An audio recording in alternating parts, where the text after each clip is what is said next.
Hey everyone, in this video I'll show you how to grow on Ko-Fi. If you're trying to get more supporters, increase donations, sell more products, or build a stronger creator audience, yeah, growth on Ko-Fi is all about consistency and smart setup. Let's go step by step in 2026. First, make sure your profile looks complete.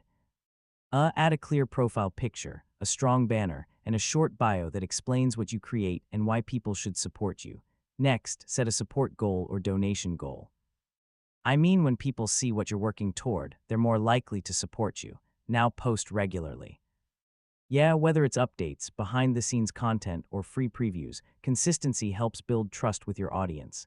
Next, use Ko-Fi extras like commissions, downloads, or exclusive content. Giving people something valuable makes them more likely to support you. I mean, you should share your Ko-Fi link everywhere.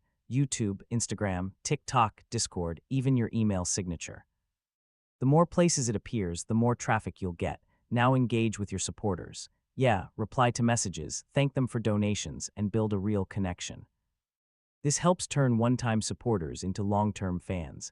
Finally, check your analytics and see what content performs best. Focus more on what brings in traffic, donations, or engagement, and improve over time. And that's basically it. You now know how to grow on Ko-Fi in 2026. If you stay consistent, share value, and connect with your audience, growth will come naturally over time. Thanks for watching, and I'll see you in the next tutorial.